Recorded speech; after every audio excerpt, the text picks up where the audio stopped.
ভয়াবহ বন্যার শুরু থেকে বাংলাদেশ সেনাবাহিনী যা করতেছে তা চির অমর হয়ে থাকবে। তাদের ঋণ কোনোভাবেই পরিশোধ করা সম্ভব না। সম্মানিত দর্শক মণ্ডলী, বাংলাদেশ সেনাবাহিনী বাংলাদেশের গৌরবের প্রতীক। বন্যার্ত মানুষদের জীবন বাঁচাতে তারা আজ ঝাঁপিয়ে পড়েছে।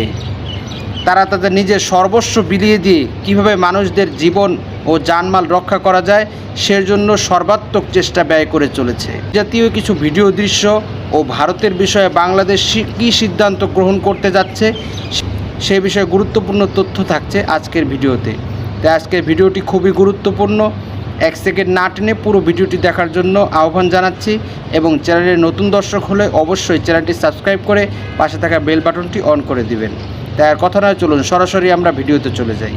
না, কখনো বা হেলিকপ্টার দিয়ে আটকে পড়া বন্যার্থদের উদ্ধার করছে, আবার কখনো বা হেলিকপ্টার দিয়ে ত্রাণ দিচ্ছে, আবার কখনো বা সাঁতার কেটে কেটে আটকে পড়া বন্যার্থদের উদ্ধার করছে বাংলাদেশ সেনাবাহিনী। সেনাদের এমন কাণ্ডে মুগ্ধ বাংলাদেশের জনগণ।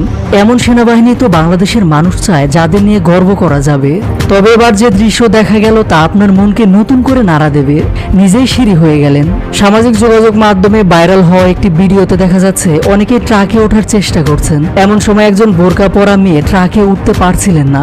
এ সময় বাংলাদেশ সেনাবাহিনীর একজন সদস্য কোনো কিছু না ভেবে বসে পড়লেন রাস্তায়। এরপর নিজের এক হাঁটু বিছিয়ে দিয়ে নিজে হয়ে গেলেন সিঁড়ি। এরপর সে মেয়ে সেনাবাহিনীর হাঁটুর উপর পাড়া দিয়ে গাড়িতে উঠল। এরপর একে একে আরো একজন মহিলা আসলেন, তাকেও গাড়িতে উঠতে সাহায্য করলেন এই সেনাবাহিনী। এবারের মহিলাটি প্রথমে সেনাবাহিনীর হাঁটুতে পাড়া দিতে কিছুটা দ্বিধাবোধ করছিলেন, কিন্তু যখন সেনাবাহিনী নিজে জোর করলেন তখন সেই মহিলাটি তার হাঁটুতে পাড়া দিয়ে গাড়িতে উঠলেন। এ যেন সিনেমার মতো এক মহাকাব্য। দারুণ এই মুহূর্তের দৃশ্যটি সোশ্যাল মিডিয়ায় তুমুল ভাইরাল হয়েছে, জানিয়ে বেশ প্রশংসায় ভাসছেন এই সেনাবাহিনী সদস্য। মূলত বাড়িঘর ডুবে যাওয়ায় উদ্ধার শেষে গাড়িতে করে নিরাপদ স্থানে যাচ্ছিলেন সেসব যাত্রীরা। কোনো আগাম সতর্কতা ছাড়া বাঁধ খুলে দিয়ে ভারত অমানবিক আচরণ করেছে বলে মন্তব্য করেছেন উপদেষ্টা নাহিদ ইসলাম। এ বিষয়ে ভারতের সঙ্গে সরকার কথা বলবে জানিয়েছেন পরিবেশ উপদেষ্টা রিজওয়ানা হাসান। বন্যা মোকাবেলায় সব মন্ত্রণালয় ও বিভাগ সমন্বয়ের মাধ্যমে কাজ করবে। আজ উপদেষ্টা পরিষদের বৈঠক শেষে এসব কথা জানানো হয়। আমি তো মশলা বদলে ফেলেছি, এবার আপনিও বদলে ফেলুন। একবার প্রাণ গুঁড়া মশলা ব্যবহার করেই দেখুন। উজানের ঢলে হঠাৎ করেই দেশের বিভিন্ন জেলা প্লাবিত। ভয়াবহ বন্যার কবলে ফেনী, লক্ষ্মীপুর, নোয়াখালী সহ কয়েকটি জেলা। পানিবন্দী লাখ লাখ মানুষ। রাস্তাঘাট ডুবে যাওয়ায় বেগ পেতে হচ্ছে উদ্ধার কাজে। বন্যা পরিস্থিতি নিয়ে বৃহস্পতিবার সকালে রাষ্ট্রীয় অতিথি ভবন যমুনায় বসে অন্তর্বর্তী সরকারের উপদেষ্টা পরিষদের বৈঠক। দুর্যোগ মোকাবেলায় সংশ্লিষ্ট সব মন্ত্রণালয়কে বিভিন্ন বাহিনী ও বিভাগের সঙ্গে সমন্বয় করে কাজ করার নির্দেশ দেওয়া হয়েছে। আমাদের সিদ্ধান্ত হয়েছে যে সর্বোচ্চ গুরুত্ব দিয়ে বন্যা উপদ্রুত সবকটা জেলাতেই উপদেষ্টা মণ্ডলীর সদস্যরা যাবেন। বাংলাদেশ রাষ্ট্রের পক্ষ থেকে ভারতের কাছে জানতে চাওয়া হবে এই বন্যার কারণটা, এবং এইটা ভবিষ্যতে আমরা এড়িয়ে চলতে আন্তর্জাতিক আইনের কাঠামো এবং আমাদের সম্পাদিত চুক্তিগুলো মেনে বা আরও কোনো চুক্তি করতে হলে সেই চুক্তিগুলো করে কিভাবে এড়িয়ে চলতে পারি সে বিষয়টা নিয়ে রাষ্ট্রীয় পর্যায়ে আলোচনা হচ্ছে। আগাম সতর্কতা না দিয়ে ভারতের ত্রিপুরায় বাঁধ খুলে দেওয়ায় বন্যা পরিস্থিতি ভয়াবহ হয়েছে বলে মন্তব্য করেন তথ্য উপদেষ্টা। কোনো ধরনের আগাম সতর্কতা এবং প্রস্তুতি নেবার সুযোগ না দিয়েই এই যে বাঁধ খুলে দেওয়া হয়েছে, এটির মাধ্যমে ভারত অমানবিকতার পরিচয় দিয়েছে এবং বাংলাদেশের সাথে অসহযোগিতা করছে। বিদেশি মাছ ধরার ট্রলার যেন দেশের সমুদ্র সীমানায় অনুপ্রবেশ করতে না পারে সে নির্দেশনাও দেওয়া হয়েছে সভায়। কোস্টাল ফিশারিতে আপনারা জানেন অনেক বিদেশি ট্রলার ঢুকে পড়ে, সেটার ব্যাপারে কোস্টগার্ডকে বলে দেওয়া হবে যাতে করে আমাদের যে কোস্টাল ফিশারি সেখানে আমাদের বিদেশি কোনো অনুপ্রবেশকারী আসতে না পারে। বিভিন্ন স্থানে নানা দাবিতে আন্দোলনরতদের দেশের এই দুর্যোগের সময়ে ধৈর্য ধরার আহ্বান জানান যুব ও ক্রীড়া উপদেষ্টা। নিয়মতান্ত্রিকভাবে গণতান্ত্রিক আপনাদের যে আন্দোলনের অধিকার সেটা আপনারা করবেন, তবে এই দুর্যোগপূর্ণ এবং সংকটকালীন মুহূর্তে সব পক্ষের প্রতি আহ্বান থাকবে এই ধৈর্য ধরে আমাদের অপেক্ষা করার, এবং আমরা সবারই দাবি শুনব। এছাড়া ছাত্র আন্দোলনে আহতদের চিকিৎসা সহায়তায় ফাউন্ডেশন গঠন চূড়ান্ত হয়েছে বৈঠকে। গুমের বিভিন্ন ঘটনা তদন্তে এবং দায়ীদের খুঁজে বের করতে কমিশন গঠনের সিদ্ধান্ত হয়েছে। প্রকল্পের নামকরণের একটি নীতিমালা বা আইনের বিষয়েও একমত হয়েছে উপদেষ্টা পরিষদ। বাংলাদেশে ভয়াবহ বন্যা আর শেখ হাসিনা ইস্যুর পর এবার সীমান্ত ঘিরেও ভারতের সাথে বাংলাদেশের তীব্র টানাপোড়েন আর উত্তেজনা ছড়িয়ে পড়েছে এমন খবর প্রকাশ করেছে ভারতের বিভিন্ন সংবাদ মাধ্যম। তারা বলছে গেল সপ্তাহের দুটি ঘটনায় এখন রীতিমতো মুখোমুখি অবস্থানে দুই দেশের সীমান্তরক্ষী বাহিনী, বর্ডার গার্ড বাংলাদেশ বিজিবি ও ভারতীয় সীমান্তরক্ষী বাহিনী বিএসএফ, যা ভারত বাংলাদেশের মাঝে চলমান রাজনৈতিক ও কূটনৈতিক টানাপোড়েনকে আরও কয়েক গুণ বাড়িয়ে দিয়েছে। ভারতের গণমাধ্যমের দাবি, গেল বুধবার লালমনিরহাটের পাটগ্রাম উপজেলার দহগ্রাম ইউনিয়নের হাড়িপাড়া সীমান্তে ভারতীয় সীমান্তরক্ষী বাহিনী কাঁটাতারের বেড়া নির্মাণের সময় তাতে বাধা দেয় বর্ডার গার্ড বাংলাদেশ।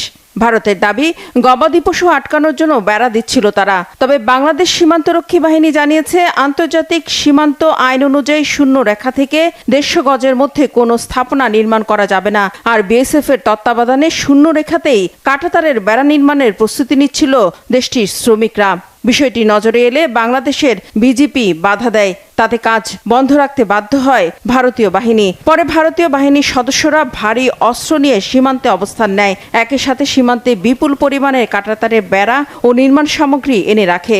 এর জেরে সেখানে অতিরিক্ত সদস্য মোতায়েন করে সতর্ক নজরদারি বাড়িয়েছে বাংলাদেশ সীমান্তরক্ষী বাহিনী। এর আগে 5 ভারতীয় নৌ অপারেটর বাংলাদেশের জলসীমায় ঢুকে গেলে তাদের আটক করে বাংলাদেশের সীমান্তরক্ষীরা। তবে যথারীতি ভারতের দাবি, গঙ্গা নদীতে প্রবল স্রোতের কারণেই নাকি নৌকাগুলো অসাবধানতাবশত বাংলাদেশের ভূখণ্ডে প্রবেশ করেছিল।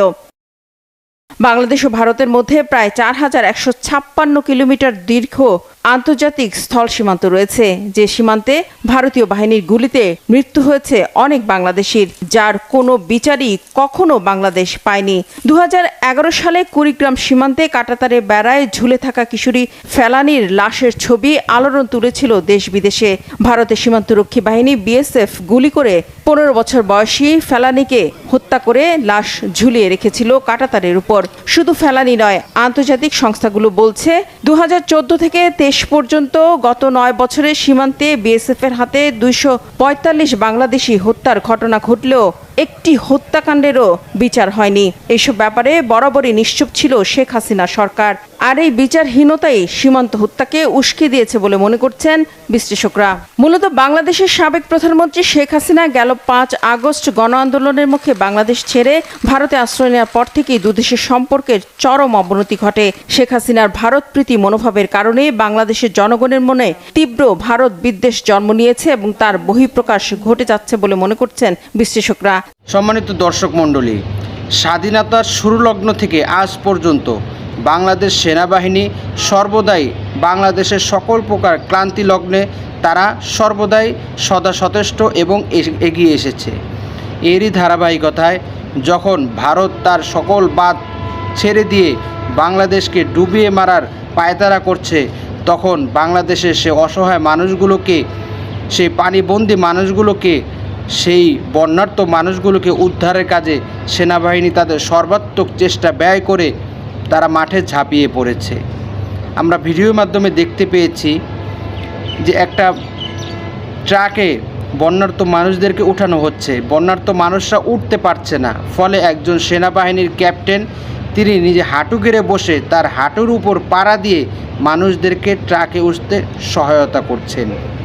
এটাই হলো সেনাবাহিনী, এটাই হলো দেশপ্রেমিক সেনাবাহিনী, যারা সমস্ত প্রকার কষ্টকে পিছনে রেখে পরিবার পরিজন, নিজের জীবন, সমস্ত প্রকার সকল কষ্ট নিজেকে ধৈর্য ধরে নিজের সমস্ত স্বার্থকে পিছনে ফেলে মানুষের স্বার্থকে আগে রেখে যারা সদা সর্বদাই বাংলাদেশের নাগরিকের জন্য জীবন দিতে প্রস্তুত হয়ে থাকেন, এরাই হলো বাংলাদেশ সেনাবাহিনী। আমরা এই বাংলাদেশ সেনাবাহিনীর আগামী দিনের উজ্জ্বল ভবিষ্যৎ কামনা করি এবং তারা সর্বদাই বাংলাদেশের জনগণের পাশে থাকবে, এই প্রত্যাশা নিয়েই আজকের ভিডিও শেষ করছি। আমিন ওয়া আখিরু দাওয়ানা আলহামদুলিল্লাহি রাব্বিল আলামিন। আসসালামু আলাইকুম ওয়া রাহমাতুল্লাহি ওয়া বারাকাতুহু।